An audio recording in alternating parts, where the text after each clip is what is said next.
Hello and welcome to achievers 5 dear learners of IGNOU MS psychology MPC 003 की classes चल रही हैं। यह है 6th वीडियो जिसमें हम बिगिन करेंगे यूनिट 3। प्रीवियस वीडियोस आप देख कर आए हैं। प्रीवियस वीडियोस में यूनिट 2 को हमने 3 पार्ट में कवर किया था।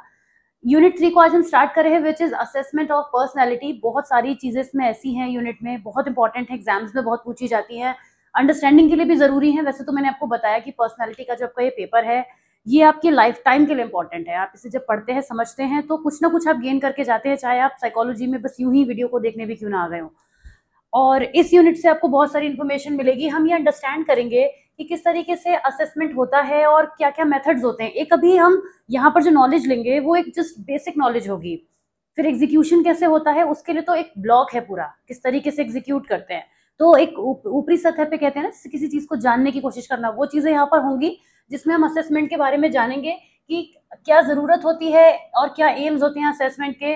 पर्सनालिटी असेसमेंट के कौन कौन से मेथड्स होते हैं आज आप उनके नाम जानेंगे, उनके बारे में थोड़ा बहुत जानेंगे। एग्जीक्यूशन की यहाँ पे बात अभी नहीं होगी। इंटरव्यूज किस तरह से कंडक्ट होते हैं, प्रोजेक्टिव टेक्निक्स क्या होती हैं, ये सब कुछ आप पढ़ेंगे।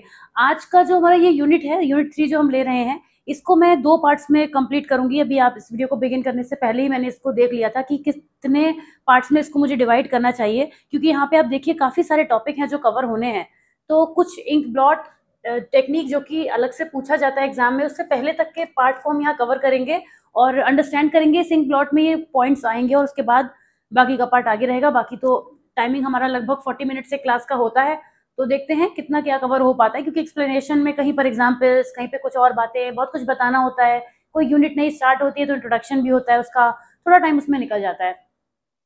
चलिए बिना किसी डिले के आज के इस वीडियो को स्टार्ट करते हैं, जिसमें हम असेसमेंट ऑफ पर्सनैलिटी को जानेंगे। दोनों वर्ड को समझ लेते हैं। पर्सनैलिटी तो आप समझते आ ही रहे हैं, इतने दिनों से बात चल रही है पर्सनैलिटी क्या होती है। मुझे नहीं लगता इस पर कुछ ज्यादा फोकस की जरूरत है, लेकिन पर्सनैलिटी कॉम्बिनेशन होता है हमारे डिफरेंट एट्रीब्यूट्स का, जो कि हमारे फिजिकल फीचर्स की फॉर्म में नजर आए या फिर हमारे साइकोलॉजिकल फीचर्स की फॉर्म में नजर आए। सबका कॉम्बिनेशन होता है। Personality is a lot of things about the combination of a lot of things. Assessment जब हम करते हैं तो असेसमेंट का मतलब होता है किसी चीज को जब हम जानने की पूरी तरीके से कोशिश करते हैं तो हम उसे असेस करते हैं। असेसमेंट करते ही तब है जब हम कुछ जानना चाहते होते हैं, तो असेसमेंट का हम वहां पर यूज करते हैं। अब आगे बढ़ेंगे कि नीड्स एंड एम्स क्या होते हैं असेसमेंट के। आपकी बुक के हिसाब से एक इंट्रोडक्टरी पार्ट है। वैसे ये जो इंट्रोडक्शन है ये भी आप देख सकते हैं कि क्या है, इसको रीडिंग कर लीजिएगा और इसी से जुड़ी बातें आगे आपको देखने को मिलेंगी। क्योंकि एक चीज मैं आपको और बता दूं इग्नू की बुक्स के बारे में, यहाँ चीजें बड़ी ही कॉपी पेस्टेड मिल जाएंगी आपको। एक बार कोई पॉइंट है फिर वहीं आगे चल के वो आपको देखने को मिलता है। तो बात करते हैं कि क्या नीड है असेसमेंट की और एम्स क्या है। Testing is becoming more and more important with each growing area of psychology. Traditionally, tests were employed only to measure individual differences or inter-individual reactions under different circumstances. The nature and extent of individual differences, their possessed psychological traits, differences among various groups, etc., are becoming some of the major components demanding assessment as an aid of measurement. पहले अगर हम देखें traditional method जो चलता था तो बस ये जानने की कोशिश होती थी कि कोई इंसान दूसरे इंसान से अलग क्यों है, जिसको हम इंडिविजुअल डिफरेंसेस का नाम भी देते हैं। जब वो डिफरेंसेस समझ में आ जाते थे तो बात खत्म हो जाती थी कि मतलब ये पर्सन इसलिए ज्यादा गुस्सा करता है या इसलिए ज्यादा बोलता है या वो कम ऐसे बोलता है, कंपैरिजन काइंड ऑफ। तब हम इंडिविजुअल डिफरेंसेस के थ्रू अंडरस्टैंड कर पाते थे। लेकिन जब धीरे धीरे डिफरेंट सर्कमस्टांसेस में लोगों के अलग अलग रिएक्शन आने शुरू हुए, तब ये जाना कि नॉट जस्ट इंडिविजुअल डिफरेंसेस, ये तो सबकी पर्सनैलिटी ही होती है कि हर कोई पर्सन जो है वो अलग अलग तरीके से बिहेव करता है। The nature and extent of individual differences, their possessed psychological traits, मतलब हर इंडिविजुअल डिफरेंसेस की एक डिग्री है कि कोई कितना ही अलग हो सकता है, और फिर उसमें आने वाले डिफरेंट साइकोलॉजिकल ट्रेट्स जिसकी वजह से वो इतना अलग है। जैसे दो लोग एक दूसरे से बहुत डिफरेंट होते हैं तो वो तो उनके इंडिविजुअल डिफरेंसेस हो गए, उनके बीच का गैप, लेकिन उनके अंदर वो ट्रेट्स क्या हैं जिनकी वजह से वो गैप आया है, वो डिफरेंस आया है, इन सबको जानने की जब जरूरत हुई तब असेसमेंट करने की भी नीड फील होने लगी। Personality testing is an essential prerequisite for identifying the various constitute of personality. जो पर्सनैलिटी का मेजरमेंट होता है ना वो बहुत ही जरूरी है। अब पर्सनैलिटी का मेजरमेंट जो है वो हर फील्ड में जरूरत पड़ने लगी है। आप देखिए किसी भी तरीके का एम्प्लॉयमेंट होता है, कोई भी जॉब्स निकलती हैं, वहां पे भी आपकी पर्सनैलिटी को असेस किया जाता है इंटरव्यू के थ्रू या कोई और डिफरेंट जो मेथड्स होते हैं, टेक्निक्स होती है जिनके बारे में हम पढ़ेंगे आगे, उनके थ्रू। बहुत सारे ऐसी जगह भी होती हैं जहाँ पे पर्सन की पर्सनैलिटी को इसलिए भी अंडरस्टैंड किया जाता है कि उसको हम कुछ टीच करना चाहते हैं, कुछ सिखाना चाहते हैं, तो नीड्स होती है कि पहले हम उसे समझ सकें। इसका बेस्ट एग्जाम्पल है स्कूल में बच्चे, छोटे बच्चे जो होते हैं, हमें उन्हें कैसे चीजों को सिखाना है, ये जानने के लिए, ये करने के लिए ये भी जानना ज़रूरी होता है कि बच्चे की सीखने की कैपेसिटी क्या है, उसकी लर्निंग जो है स्पीड क्या है। तो वो सब कुछ धीरे, भले ही वो पर्सनैलिटी के छोटे से स्केल पर हमें चीज़ें नज़र आती है, पर धीरे-धीरे हमें चीज़ों को करना होता है। तो पर्सनैलिटी का असेसमेंट हम अगर किसी भी डायमेंशन में चले जाएँ, हमें ज़रूरत ही पड़ती है। ऐसे बहुत सारे पर्सनैलिटी असेसमेंट के मेथड्स हैं, जिनमें से हम कुछ के बारे में यहाँ पे बात करेंगे, जैसे प्रोजेक्टिव टेक्निक्स हो गई, इंटरव्यू हो गए, projective techniques, association techniques, expressive techniques. अगर पर्सनैलिटी असेसमेंट के मेथड्स को ओवरव्यू करने की बात आए, तो इन चारों को आपको नाम से भी ध्यान रखना है, क्योंकि एक-एक करके इनके बारे में पढ़ेंगे। इंटरव्यूज़ क्या होते हैं? इंटरव्यूज़ को आपने प्रैक्टिकली देखा होगा, कहीं न कहीं दिया होगा, या फिर लोगों को इंटरव्यू देते हुए आप सुनते हैं, पॉडकास्ट में सुनते हैं, या फिर ऐसे भी कहीं न कहीं सुनते रहते हैं। तो इंटरव्यूज़ वो मेथड होता है जिसके थ्रू एक पर्सन डिफरेंट क्वेश्चंस के अक्रॉस आता है, जिनके उसे आंसर देने होते हैं। जो भी पर्सन इंटरव्यू का पार्ट होता है, उसमें हम देखते हैं कि एक पर्सन ऐसा होता है जो उससे कुछ क्वेश्चन पूछता है, और एक पर्सन ऐसा होता है जो उन क्वेश्चन के आंसर्स देता है। फिर इसके अलावा यही एक मेथड नहीं होता, इंटरव्यू ग्रुप्स में भी हो सकता है। जैसे कि कई सारे लोग मिलकर, एक बड़ा पैनल मिलके जो है वो एक पर्सन का इंटरव्यू ले रहा होता है। इसका ऑपोजिट भी हो सकता है कि एक ही पर्सन जो है वो कई सारे लोगों से क्वेश्चन पूछ रहा है। जैसे कि मीडिया में आपने देखा है, माइक लेके क्राउड में होते हैं, तो हाँ आप बताइए, अच्छा आपकी क्या राय है, इस तरीके से करते हैं, क्वेश्चन पूछते हैं। वो भी एक टाइप का इंटरव्यू होता है। या फिर ग्रुप टू ग्रुप भी हो सकता है। तो ग्रुप टू ग्रुप कब होता है? जब कोई जीडी आप देखते हैं टीवी चैनल पर। तो इस तरीके से अगर इंटरव्यू के टाइप की बात करें, तो इंटरव्यू कई सारे टाइप के हो जाते हैं। जैसे पहला हो जाता है 1 to 1, एक ही पर्सन का इंटरव्यू ले रहा है। दूसरा हो जाता है 1 to many, एक पर्सन कई लोगों का इंटरव्यू ले रहा है, जैसे कि हमने बात करी कि मास मीडिया वाले लोग जो होते हैं। फिर तीसरा हो सकता है many to one, ये वो हो सकता है जिसमें जॉब के इंटरव्यूज होते हैं, जॉब के लिए पैनल बैठा होता है, तो कई लोग मिलके एक पर्सन का इंटरव्यू ले सकते हैं। और एक हो सकता है ग्रुप डिस्कशन टाइप, जिसमें टीम वर्सेस टीम हो सकता है, ग्रुप वर्सेस ग्रुप हो सकता है, कैसे भी आप लिख लीजिए। तो ये एक टाइप हो गया, ये 4 टाइप्स हो गए इंटरव्यू के। इसके अलावा interview not just this one, इसके अलावा इंटरव्यू स्ट्रक्चर्ड और अनस्ट्रक्चर्ड की फॉर्म में भी हो सकता है। वो भी इंटरव्यू के टाइप होते हैं कि जहां पर क्वेश्चंस प्री प्लान्ड होते हैं, वो इंटरव्यूज स्ट्रक्चर्ड कहलाते हैं। और जहां पर सडन क्वेश्चन आते हैं, आपके आंसर से दूसरा क्वेश्चन बनता है, वो अनस्ट्रक्चर्ड कहलाते हैं। टाइम के बेस पर भी हो सकते हैं कि कहाँ पर हमने टाइम फिक्स किया हुआ है, हम इतनी देर में ही क्वेश्चन पूछेंगे, तो टाइम बेस्ड इंटरव्यू हो सकते हैं। और अगर इंटरव्यू में जो है वो टाइमिंग का कोई बाउंडेशन नहीं है, वो किसी भी टाइम पे लिए जा सकते हैं, तो फ्री टाइम इंटरव्यू हो सकते हैं। तो इस तरीके से इंटरव्यूज के बहुत सारे टाइप्स होते हैं। लेकिन इंटरव्यू जो होता है वो बहुत ही इंपॉर्टेंट एक टूल है, जिसकी हेल्प से हम बहुत कुछ सामने वाले पर्सन से निकलवा सकते हैं। लेकिन साथ ही साथ इंटरव्यू का ये ड्रॉबैक भी होता है कि हमें आंसर देने वाला पर्सन फेक भी हो सकता है। उसको ये लग सकता है कि मैं सामने वाले पर्सन की एक्सपेक्टेशन के हिसाब से आंसर दूं, जो कि बहुत होता है। अगर हम जॉब के इंटरव्यू में देखें, तो जो पर्सन जॉब के इंटरव्यू में जो भी बातें कह रहा होता है ना, वो रियल लाइफ में उसका शायद 10% भी नहीं होता है। और ऐसा करना फॉर्मल सेटिंग में बड़ा जरूरी होता है, क्योंकि जितनी आइडियलिस्टिक बातें वो करता है अपने बारे में, कोई भी जॉब के इंटरव्यू में 100% सच आज तक बोलकर नहीं आया है, और ना ही कोई बोलेगा। क्योंकि वो जो तरीका होता है वो एक सिस्टम का पार्ट है, उसको वैसे ही फॉलो करना पड़ता है। अगर वो नहीं करेगा, अगर वो ये नहीं कहेगा कि सर मैं जो हूँ वो आपकी कंपनी में दिन रात काम करने के लिए तैयार हूँ, या मैं अपनी कैपेबिलिटीज से आगे बढ़ने के लिए तैयार हूँ, या मैं अपनी लिमिट्स को स्ट्रेच करने के लिए तैयार हूँ, तो उसे सामने वाला कंसीडर नहीं करेगा। वो भी वो सुनना चाहता है और उसको भी वही कहना है। तो ये एक सिस्टम चला आ रहा है, जिसकी वजह से जॉब इंटरव्यूज में हम ये चीज बहुत होते हुए देखते हैं। तो इंटरव्यू एक पर्सनालिटी असेसमेंट का मेथड है, in which the interviewee has to answer the question asked by the professional in a structured और unstructured fashion। किसी भी तरीके से हो सकता है, स्ट्रक्चर्ड भी हो सकता है या फिर अनस्ट्रक्चर्ड भी हो सकता है। अब जब हम इसका यूज, ये तो आपने ज्यादातर जॉब और ये सब चीजें सुन ली, इंटरव्यू की जरूरत हमें कहाँ पड़ती है साइकोलॉजी में, पर्सनालिटी असेसमेंट में हमें कहाँ जरूरत पड़ती है, ये सब तो हमारी अलग बातें हो गई। हम जीडी की बात कर रहे हैं, मास मीडिया की एग्जाम्पल ले रहे हैं। लेकिन जब हम किसी की पर्सनैलिटी का असेसमेंट करते हैं, तो क्लिनिकल इंटरव्यू या काउंसलिंग बेस्ड इंटरव्यू भी होते हैं। आप जब सेकंड ईयर में आएंगे तो ये सब चीजें वापस टकराएंगी आपसे।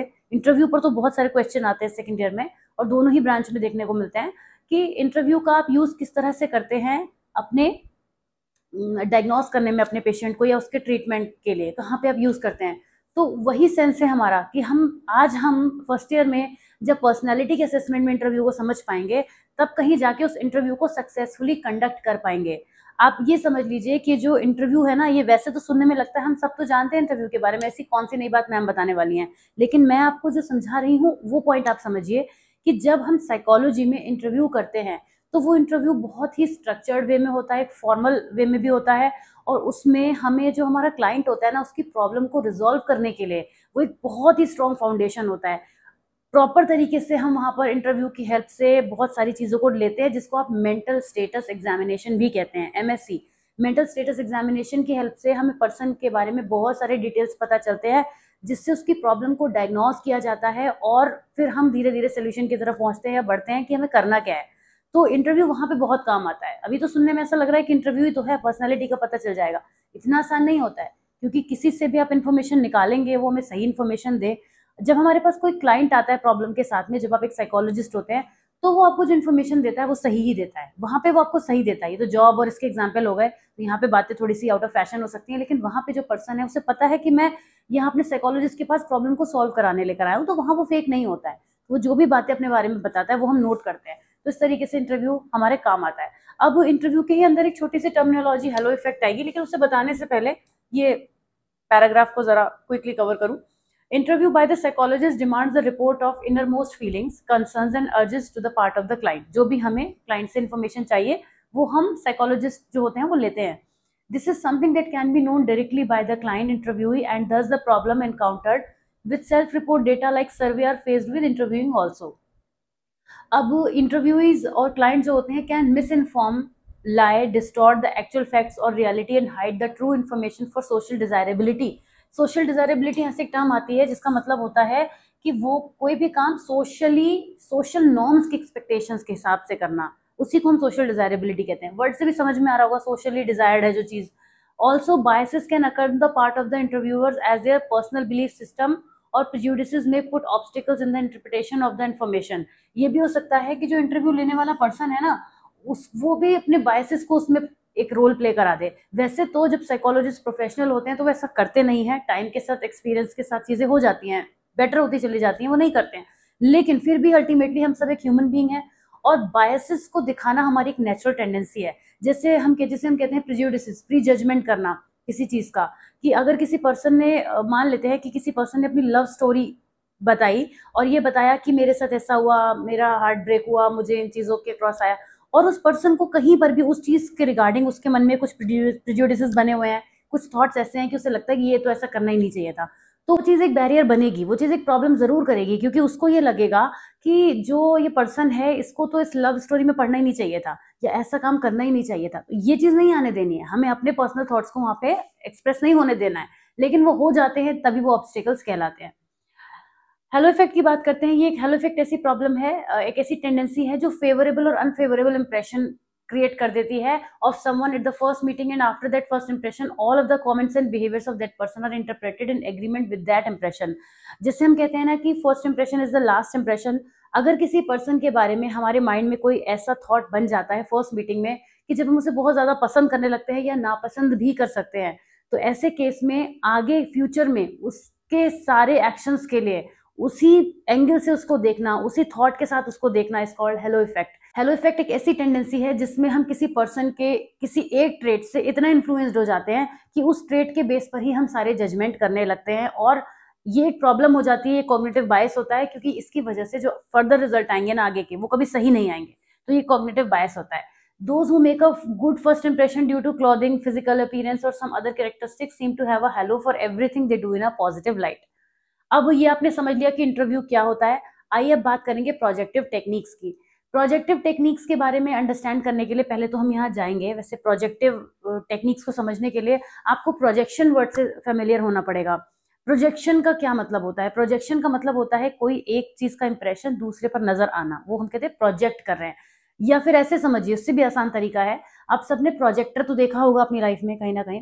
प्रोजेक्टर क्या वर्क करता है? Projector is a kind of device जिसकी हेल्प से लाइट थ्रो होती है, स्क्रीन पर कुछ आपको नजर आता है। प्रोजेक्टर तो लाइट थ्रो करता है, उसके बाद आप स्क्रीन पर उस लाइट पर आप कुछ पिक्चर देख पाते हैं, कुछ भी जो भी क्लिप है या जो भी मूवी है या जो भी चीज नजर आ रही है, स्लाइड है, वो सब आप उस पर देख पाते हैं।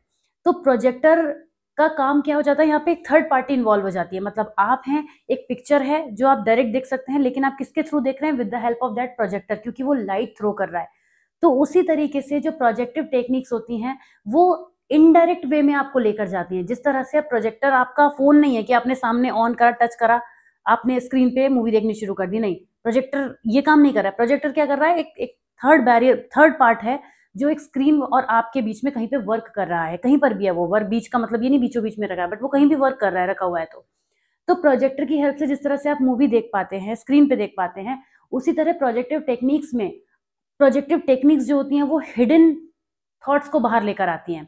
वो बातें जो हम किसी से डायरेक्ट पूछेंगे और वो हमें सही या गलत बता सकता है, पर हमने जब कोई चीज घुमाकर पूछी तो वो उसमें फंस जाता है। आपने नॉर्मली भी लाइफ में ये देखा होगा कि आप किसी से डायरेक्ट कोई चीज पूछिए तो वो बहुत सोच समझ के एकदम बेस्ट आंसर आपको देगा। आप घुमा के पूछिए और वो ये ना समझ पाए कि आप पूछना क्या चाह रहे हैं, तो वो वही आंसर दे देगा जो एग्जैक्ट होगा। तो यही प्रोजेक्टिव टेक्निक्स होती हैं। इन टेक्निक्स की हेल्प से हम किसी पर्सन के अनकॉन्शियस में छुपे हुए थॉट्स को बाहर निकाल सकते हैं। ऐसी डिजायर्स, ऐसे स्टिमुलेशन, ऐसी चीजें जो उसके अनकॉन्शियस में दबी हुई हैं, छुपी हुई हैं, पर वो खुद भी नहीं कह पा रहा है, वो सब प्रोजेक्टिव टेक्निक्स की हेल्प से निकल आती हैं। प्रोजेक्टिव टेक्निक्स में पर्सन को जो भी चीज सामने दी जाती है, जो भी स्टिमुलाई दिया जाता है, वो अनस्ट्रक्चर्ड होता है। पूरी तरीके से वो साफ साफ नजर नहीं आता। जैसे मैंने पूछा, घुमा के क्वेश्चन पूछना। अब घूमे हुए क्वेश्चन में सामने वाला पर्सन जो है वो भी घूमेगा थोड़ा, वो नहीं समझ पाएगा कि मुझसे पूछा क्या जा रहा है। बिल्कुल उसी तरीके से प्रोजेक्टिव टेक्निक्स में होने वाले जो भी मेथड्स हैं, अभी आप जब पढ़ेंगे ना ये बातें, तब ज्यादा अच्छे से समझ में आएंगी कि आखिर ऐसा हो कैसे रहा है कि घुमा के चीज पूछी जा रही है, पैसिव वे में बात की जा रही है, तो वो जो पर्सन है वो सही आंसर्स की तरफ पहुंच पाता है। तो ये इनडायरेक्ट मेथड है असेसमेंट का। सबसे पहली बात तो ये ध्यान रखिए कि जो प्रोजेक्टिव टेक्निक्स होती हैं वो इनडायरेक्ट मेथड होती हैं असेसमेंट का, जैसे इंटरव्यू में डायरेक्ट होती हैं। इंटरव्यू में जो क्वेश्चन आ रहा है, सामने वाले को पता है कि हाँ ये मुझसे ये पूछ रहे हैं और मैं बहुत अच्छे से तैयारी करके आया हूँ, मैं तो बहुत ही अच्छा आंसर दूंगा। लेकिन यहाँ पे पर्सन थोड़ा सा ट्रिक में फंसता है। अब ट्रिक में फंसने का मतलब नेगेटिव सेंस से नहीं है, ट्रिक में फंसने का मतलब है कि हमारा मेथड ही वही है। तो पहली बात तो ये हो गई कि ये जो मेथड है वो इनडायरेक्ट मेथड है असेसमेंट का। दूसरी बात, ये जो है अनकॉन्शियस से चीजों को निकालता है, छुपी हुई चीजों को बाहर निकालने में हेल्प करता है। तीसरी बात, ये साइकोडायनामिक्स पर बेस्ड है। जो प्रोजेक्टिव टेक्निक्स हैं वो कहाँ से निकली हैं, साइकोडायनामिक के कॉन्सेप्ट से निकली हैं। वैसे भी जब मैंने अनकॉन्शियस वर्ड बोला था तो आप समझ ही गए होंगे कि यहाँ साइकोडायनामिक्स की बात हो रही है, और नहीं समझे थे तो चलिए अब समझ जाइए। फिलहाल these techniques are assumed to reveal दो central aspects of personality that lie in the unconscious mind of an individual.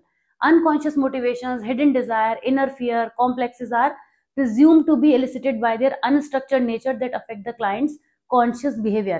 वो सारी चीजें जो पर्सन के अंदर छुपी हुई हैं और वो उसके प्रेजेंट के बिहेवियर को अफेक्ट कर रही हैं, उनको बाहर निकालते हैं। एक और एग्जांपल और ऐड करना चाहूंगी उस आगे बढ़ने से पहले।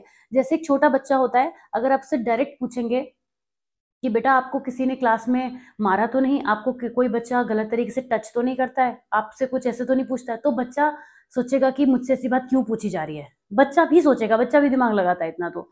लेकिन अगर हम बच्चे से कुछ घुमा के इन्हीं क्वेश्चंस को पूछा जाए कि जब आप क्लास में होते हो तो क्या आप ऐसा महसूस करते हो, कभी ऐसा होता है, मतलब अब वो तो फॉर्म करेंगे क्वेश्चन तब की बात है। तो जब हम उससे पैसिव वे में पूछेंगे तो वो ये नहीं समझ पाएगा कि एक्चुअली ये मुझसे क्या जानना चाहते हैं। तो ऐसे में वो हमें बहुत सारी बातें बता देगा। बच्चों के केस में तो एटलीस्ट बहुत सारे लोग ऐसा करते हैं, पेरेंट्स अपने बच्चों से या आप अपने छोटे भाई बहनों से या अपने बच्चों से भी क्या करते हैं, घुमा के क्वेश्चंस को पूछते हैं। तो आप एक तरीके से प्रोजेक्टिव मेथड्स ही अप्लाई कर रहे होते हैं, जिसमें उनके सामने चीजें अनस्ट्रक्चर्ड होती हैं और वो आंसर आपको सही सही कर देते हैं, राइट। तो इस तरीके से हमें बहुत सारी चीजें ऐसी पता चल जाती है जिससे उनके कॉन्शियस बिहेवियर पे इफेक्ट आ रहा होता है। The assignment of relatively unstructured task is a major distinguishing feature of projective techniques. कि जो अनस्ट्रक्चर्ड टास्क हम इसमें पुट करते हैं ना, वही इसका मेजर फीचर है। An unstructured task is one that permits an endless range of possible responses। ये लाइन का वही मतलब है जो मैं इतनी देर से आपको बता रही हूँ कि जो हमारा अनस्ट्रक्चर्ड टास्क होता है वो हमें ज्यादा सही आंसर के पास ले जाएगा, इसकी ज्यादा पॉसिबिलिटी होती है। The underlying hypothesis of projective technique is that the way the test material or structures are perceived and interpreted by the individual reflects the fundamental aspect of her of his psychological functioning। जब किसी person के सामने कोई भी ऐसी चीज आती है जो अगर अनस्ट्रक्चर्ड है तो उसकी प्रॉपर तरीके से उसकी जो फंक्शनिंग हो रही है वो बाहर निकल के आएगी।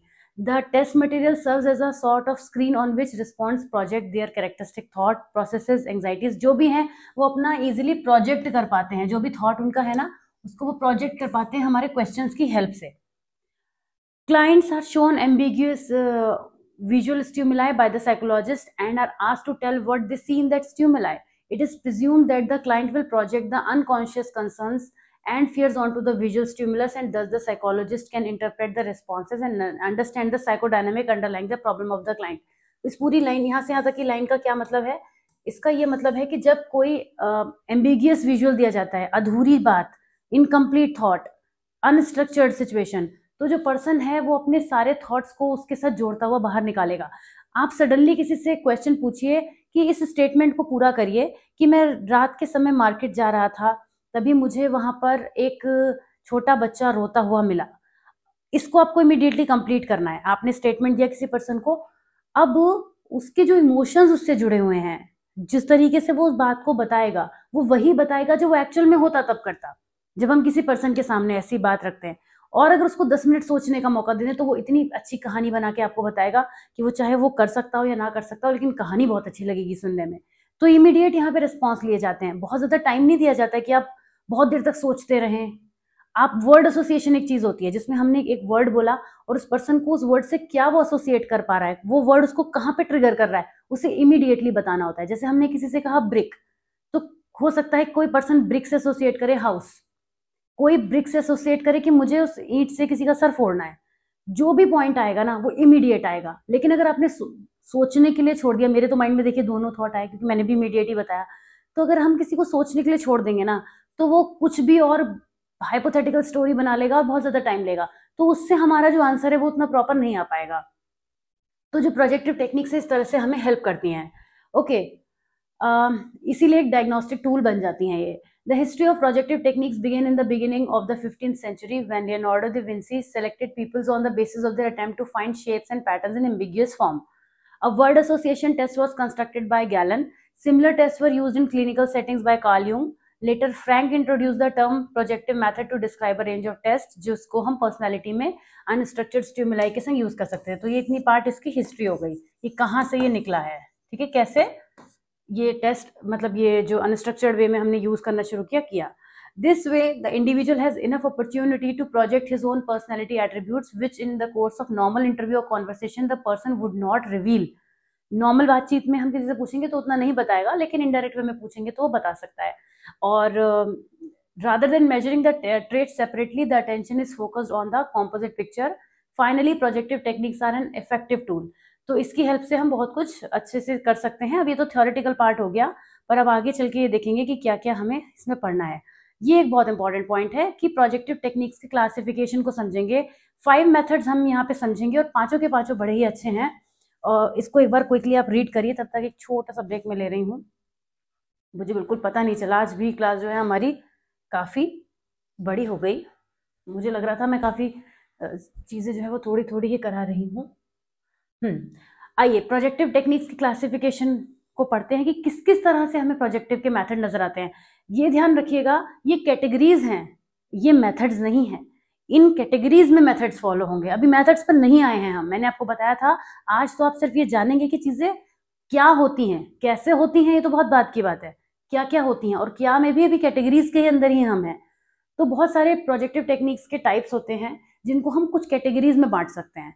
कुछ टेस्ट ऐसे होते हैं जो कंस्ट्रक्टिव होते हैं, जैसा कि नाम है कंस्ट्रक्टिव, कुछ कंस्ट्रक्ट करना होता है। यहाँ पे प्रोजेक्टिव टेक्निक्स में ऐसे टेस्ट और सिचुएशंस होते हैं जहाँ पे पर्सन को कोई स्पेसिफिक टास्क दिया जाता है। Subject needs to frame a structure upon the situation presented by the examiner and be asked to draw human figure allowing the person to freely express the examiner's inclination. जो भी यहाँ पे unstructured situation दी है उसको पूरा करने के लिए वो कुछ भी हो सकता है, कोई फिगर ड्रॉ करना है, कुछ भी, मतलब लेकिन कुछ बनाना है, कुछ क्रिएट करना है जो एग्जिस्ट नहीं करता। और वो क्रिएट कौन करेगा? वो पर्सन जिसका असेसमेंट हम करेंगे। तो कंस्ट्रक्टिव में कुछ भी कंस्ट्रक्शन हो सकता है, वो 3D वे में हो सकता है, वो 2D वे में हो सकता है, वो ड्राइंग की फॉर्म में हो सकता है, पर कंस्ट्रक्शन होगा। तो ऐसे जितने भी टेस्ट होंगे आगे पढ़ेंगे। मैं फिर यही बोल के चल रही हूँ कि वो टेस्ट हम अभी आगे पढ़ेंगे, काफी आगे पढ़ेंगे, अभी तो यहाँ से जिक्र हो रहा है। तो वो टेस्ट कंस्ट्रक्टिव की कैटेगरी में आएंगे जहां कुछ भी कंस्ट्रक्शन होगा। सिंपल है। फिर है कॉन्स्टिट्यूटिव। कॉन्स्टिट्यूटिव टेस्ट क्या होगा? ये वो टेस्ट होंगे जहां पे कुछ अनस्ट्रक्चर्ड मटेरियल होगा और उस टेस्ट की हेल्प से कुछ हमें अपनी तरफ से ऐसा स्ट्रक्चर बिल्ड करना होगा जो हमें नहीं पता कि वो एग्जिस्ट करता भी है या नहीं। कंफ्यूज मत होइएगा, let me clear this for you. जैसे कि रोरशा का इंकब्लॉट टेक्निक्स है, जब भी हम आगे देखेंगे तो इसमें बहुत सारी पिक्चर्स होती हैं, कुछ अधूरी पिक्चर्स होती हैं जब वो किसी पर्सन को दिखाई जाती है, फॉर एग्जाम्पल अगर हमने एक पिक्चर किसी पर्सन को दिखाई तो किसी को उसमें बटरफ्लाई दिख रही है, किसी को उसमें एरोप्लेन दिख रहा है, किसी को कुछ ऐसा भी दिख सकता है जो किसी को भी ना दिखे। तो यहाँ पर जो कॉन्स्टिट्यूटिव वाली कैटेगरी होगी उसमें वो वाले टेस्ट आएंगे जहां पे अनस्ट्रक्चर्ड मटेरियल की हेल्प से कुछ ऐसा कंस्ट्रक्ट किया जाएगा, कंस्ट्रक्शन यहाँ भी होगा, या कुछ ऐसा चीज बताई जाएगी जो उसमें कॉन्स्टिट्यूट हो सकती है। कॉन्स्टिट्यूट मतलब कॉन्स्टिट्यूशन की बात हो रही है, what does it constitute of, कुछ ऐसा भी उसके अंदर हिडन है जो सबको नहीं दिखेगा या सिर्फ उसी का वो स्पेशल टेक हो सकता है। फॉर एग्जाम्पल अभी मैंने तितली वाली बात करी, बटरफ्लाई की बात करी कि एक पिक्चर में किसी को बटरफ्लाई दिखती है, हो सकता है वो बटरफ्लाई और भी किसी को दिखे, 10 और लोगों को जब हम उस पर अप्लाई करें तो वो कहे कि हाँ हमें इसमें बटरफ्लाई दिख रही है। लेकिन कोई एक ऐसा हो सकता है जिस उसमें कैक्टस दिख जाए और वो आंसर हमें किसी और से ना मिले। तो कॉन्स्टिट्यूट का मतलब कि इंडिविजुअल के लिए उस पिक्चर में क्या है, उस टेस्ट में क्या बिल्ड है, क्या बना हुआ है, क्या कॉन्स्टिट्यूट है, वो हमें उस टेस्ट के थ्रू पता चलता है, तो वो कॉन्स्टिट्यूटिव टेस्ट कहलाते हैं। फिर आते हैं कैथार्टिक टेस्ट वो होते हैं जिसमें पर्सन कैथारसिस को कर सकता है। कैथारसिस का मतलब होता है इमोशनल अनबर्डनिंग। जब हम किसी भी मेथड के थ्रू इमोशनल अनबर्डनिंग कर सकते हैं तो वो जो टेस्ट कहलाते हैं वो कैथार्टिक कहलाते हैं, जिसमें अपनी कोई भी विश, इनर डिमांड्स, कॉन्फ्लिक्ट्स, ये सारे चीजों को बाहर निकाल सकता है with the help of manipulative task. Okay, interpretative, it includes those test situation where the examinee has to add a detailed meaning of the given situation। कुछ भी ऐसा दिया हुआ है जो थोड़ा सा है लेकिन उसको पूरा करने के अलावा उसमें कुछ डिटेलिंग में मीनिंग करना है, एक एंटायर स्टोरी बनानी है। जैसे मैंने अभी आपसे कहा था कि हमने एक आधी सिचुएशन दी कि एक पर्सन जो रास्ते में जा रहा है, रात के टाइम से एक बच्चा रोता हुआ मिला। अब इसके बाद इसको एक मीनिंगफुल स्टोरी बनाने में जब हम कोई मेथड यूज करेंगे तो वो इंटरप्रिटेटिव हो जाएगा। क्या इंटरप्रिटेशन निकाली जा सकती है उस स्टोरी से, तब वो इंटरप्रिटेटिव हो जाएगा। रिफ्रैक्टिव में this category includes all those techniques through which the examinee gets the opportunity to depict his personality in the form of drawing, painting etcetera. ऐसा कुछ भी करके रिफ्रैक्टिव होगा जहां पे पर्सन कुछ रिफ्लेक्शन देगा अपनी चीजों का, कि जिसमें उसको कोई भी एक अपनी पर्सनैलिटी का एक पार्ट इसकी हेल्प से दिखाना है, चाहे वो ड्राइंग हो या कोई और चीज हो, वो रिफ्रैक्टिव कहलाता है। तो ये जो हमारी टेक्निक हो गई, ये हमने कहाँ पे पढ़ी, क्लासिफिकेशन में पढ़ी कि प्रोजेक्टिव टेक्निक्स के कुछ क्लासिफिकेशन को हमने अंडरस्टैंड किया। अब इसमें हम ये देखेंगे कि एसोसिएशन टेक्निक्स क्या होती हैं। Association techniques, this category includes all those situation where responses are to be given by the examinee in the form of associations which he makes after seeing और listening to the stimulus material.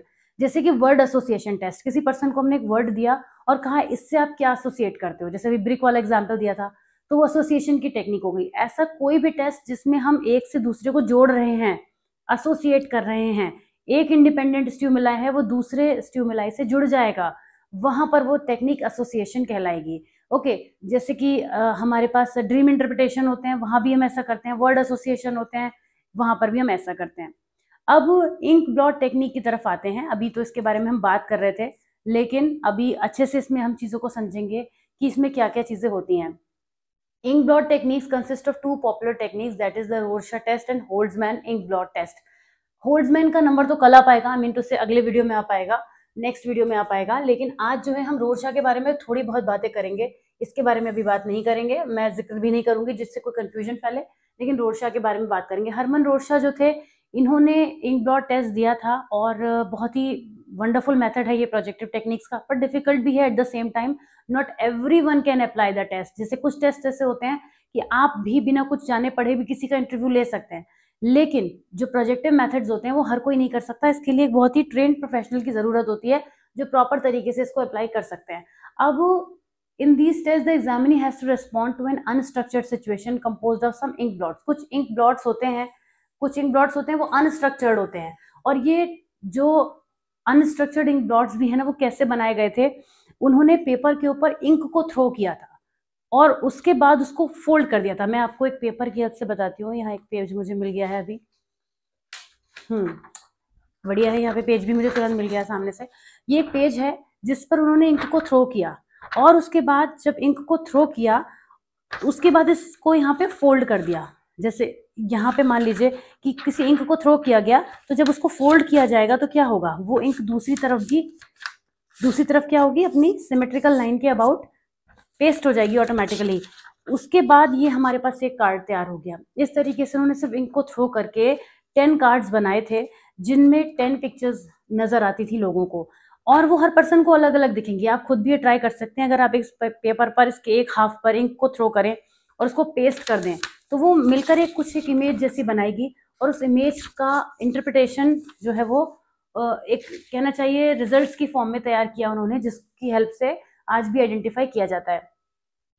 All those situations are included here in which a story is constructed by the examinee on seeing the stimulus material within some given time limit. एक time limit के अंदर जब person जो है कोई story को create करता है तो वो कंस्ट्रक्शन टेक्निक में आ जाता है। अभी हमने समझा भी था, कंस्ट्रक्शन में हम कुछ भी बनाते हैं। The themes and modes of responding are considered relevant to such test. The thematic apperception test, the object relation test are some of the examples of construction techniques. Some other tests like draw a person test are also included in this category. ये जितने भी हमें नजर आ रहे हैं, in all these test the examinee constructs और produces simple complex statement in a story form और ड्रॉ सम पिक्चर्स और पर्सन। इन सभी टेस्ट में जो भी चीजें निकल कर आती हैं वो कंस्ट्रक्शन टेक्निक्स के अंदर वो टेस्ट आता है। कंप्लीशन टेक्निक्स क्या होती हैं? कंप्लीशन टेक्निक्स में हमें कुछ कंप्लीट करना होता है। कंप्लीशन टेक्निक्स का सबसे अच्छा एग्जाम्पल है sentence completion test. These include the situation where some incomplete sentences are presented to the examinee and he can complete them in the form of he desires. I want, अब I want के आगे कुछ भी कह सकते हैं। I want to do something really good in my life. I want to eat ice cream right now. I want to do anything, whatever it be. हाँ, feel excited about कुछ भी। तो जो भी यहाँ पे वो पर्सन जो भी अपना आंसर फिल करेगा वो वही फिल करेगा जो उसकी डिजायर होगी उस समय की, या उसकी इमीडिएट पर्सनैलिटी के रिफ्लेक्शन को वो देगा।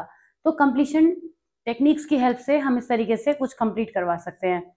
फिर एक्सप्रेसिव टेक्निक्स। एक्सप्रेसिव टेक्निक्स में वो चीजें आती हैं जहाँ पे पर्सन कुछ एक्सप्रेस कर पाता है, और एक्सप्रेस कैसे करेगा? जिससे drama play, role play, acting, theatre, इन सब की हेल्प से इंसान अपने एक्सप्रेशंस को दिखा पाता है। तो role playing, finger painting, play drawing, ये सब चीजों की हेल्प से पर्सन एक्सप्रेस कर पाता है। तो ये कुछ टेक्निक्स होती हैं। अब वो प्रॉपरली बढ़ते हैं रोरशा इंगब्लॉट टेस्ट की तरफ से। कंफ्यूज मत होइएगा कि ये क्या था और फिर ये क्या है। यहाँ पर हमें ये बताया जा रहा है इंगब्लॉट टेक्निक्स में कि जो ये टेक्निक्स हैं इनके अंदर इन चीजों का यूज करते हुए हम चलते हैं, फिर वो कंस्ट्रक्शन टेक्निक्स हो, कंप्लीशन टेक्निक्स हो, एक्सप्रेसिव हो, कुछ भी हो। और रोरशा इंगब्लॉट टेस्ट सब प्रॉपरली पढ़ेंगे, और प्रॉपरली के साथ साथ जितनी बात मैं आज इस वीडियो के एंड में करूंगी उतनी ही बात उसी बात से शुरू करते हुए मैं नेक्स्ट वीडियो पे आऊंगी, क्योंकि अभी हमारे पास 15 में से हम 7th पेज पर हैं और मैं इसको किसी भी हालत में 2 से 3 पार्ट में नहीं लेके जाना चाहती। मैं 2 पार्ट में कवर करना चाहती हूँ इसको, आपके इस यूनिट 3 को। तो उसके लिए मैं थोड़ा सा रोरशा इंगब्लॉट का यहाँ पे ओवरव्यू अच्छे से करूंगी आपको, जिससे कि नेक्स्ट वीडियो में मैं बहुत क्विक बिगिनिंग के साथ स्टार्ट करूँ। ठीक है ना? तो Rorschach inkblot test was developed in 1921 by Swiss psychiatrist Hermann Rorschach. नाम ध्यान रखिएगा, ईयर याद रखिएगा, एटलीस्ट इनके में तो आप याद रखिएगा, जरूरत पड़ेगी आपको। इसमें 10 इंक ब्लॉट्स होते हैं, जो 5 होते हैं वो ब्लैक इंक में होते हैं, उन पे वाइट बैकग्राउंड होता है, और 5 कलर्ड इंक्स में होते हैं जहाँ पे वाइट बैकग्राउंड होता है। The Rorschach test is a measure of both the intellectual and non intellectual personality traits. ये भी इंपॉर्टेंट बात है।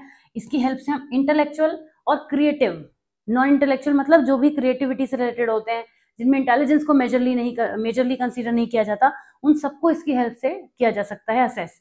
While developing this technique, Rorsha experimented with a large number of ink blots which were administered to different psychiatric groups. बहुत सारे psychiatric groups बनाकर उन्होंने उन पर अप्लाई करके देखा था, ऐसे ही नहीं बन गया था ये।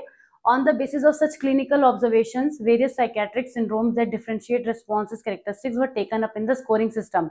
जब उन्होंने डिफरेंट अप्लाई किया लोगों पर, तब उससे जो रिजल्ट्स आए उससे एक स्कोरिंग सिस्टम बनाया, जिसकी हेल्प से आज भी इस टेस्ट को जो है उसके रिजल्ट तक पहुंचा जाता है। इस टेस्ट में होता क्या है? Subjects are asked to simply state whatever ink each ink blots looks like to them. उन्हें क्या दिख रहा है उस इंक ब्लॉट में, ये देखकर वो बताते हैं। रिस्पॉन्सेस को नोट किया जाता है, और साइकोलॉजिस्ट जो होते हैं, जो पहले से प्री डिटरमाइंड कैटेगरी बनाई गई हैं, जैसे आंसर की कह सकते हैं, आप अपने शब्दों में कह सकते हैं, वैसे आंसर की कोई नाम नहीं होता है इसका, उसकी हेल्प से आप जो है उन स्कोर्स को क्या रिस्पॉन्स उसका निकल कर आ रहा है ये आपको पता चल पाता है। On key factors such as color and shape, movement, whether the whole or part block has been seen, whether the response is given in content to the whole or peculiar details in the blot। मतलब ink blot में भी क्या person ने पूरे blot को consider किया है, उसके छोटे से पार्ट को कंसीडर किया है, इस तरीके से उसने क्या देखा है, ये सारी चीजें इसमें हम समझते हैं। These blots are frequently used for personality description, diagnosis of mental disorder, और बिहेवियर प्रेडिक्शन, इन सब में इसका यूज होता है। ये बड़ा ही इंपॉर्टेंट पार्ट है इसका रोरशा इंक ब्लॉट टेस्ट का, जिस समय आप पढ़ रहे हैं। उसके बाद the whole procedure of the Rorschach test is a combined set of 3 component, जिसमें हम परफॉर्मेंस प्रॉपर, इंक्वायरी और स्कोरिंग, 3 चीजों को अंडरस्टैंड करेंगे कि कैसे ये चीजें होती हैं। अब इससे पहले कि मैं इस वीडियो को यहाँ पर वाइंड अप करके आगे बढ़ूं, बहुत इंपॉर्टेंट बात बताते चलूं कि रोरशा इंक ब्लॉट टेस्ट पूरा 10 मार्कर में पूछा जाता है। कैसे इसको एडमिनिस्टर करते हैं ये पूछा जाता है उसके अंदर। मतलब रोरशा टेस्ट पर क्वेश्चन आता ही आता है एग्जामिनेशन में, मान के चलिए। तो एडमिनिस्ट्रेशन इसका बहुत इंपॉर्टेंट हो जाता है समझना, जिसको मैं कंटिन्यू करूंगी नेक्स्ट वीडियो में। और जब कंटिन्यू करूंगी तो एक एक चीज आपको बहुत डिटेल में समझाऊंगी, दी भी है उतनी डिटेल में यहाँ पे कि किस तरह से चीजें होती हैं, स्कोरिंग कैसे करते हैं। देखिए बहुत सारी चीजें हैं, तो अगर मैंने अभी शुरू करी तो फिर वो आपको वीडियो के एंड में थोड़ा सा लगेगा कि चीज बड़ी हो रही है या लेंदी हो रही है, इसीलिए मैं इंटेंशनली इसे छोड़ रही हूँ यहाँ पर। नेक्स्ट वीडियो में मैं यहीं से स्टार्ट करूंगी, लेकिन नेक्स्ट वीडियो की बिगिनिंग में आपको ये चीजें रिपीटेड मिलेंगी। बहुत क्विकली रिवीजन कराते हुए मैं रोरशा से आगे बढ़ूंगी, और हरमन का जो टेस्ट है वो भी हम डिस्कस करेंगे। ओके, तो ये था आज का वीडियो। आई होप आपको अच्छा लगा होगा। Please share it with your friends and keep supporting like you always do. I will see you super soon in the next part of this unit 3. Till then, take very good care of yourself. Bye bye.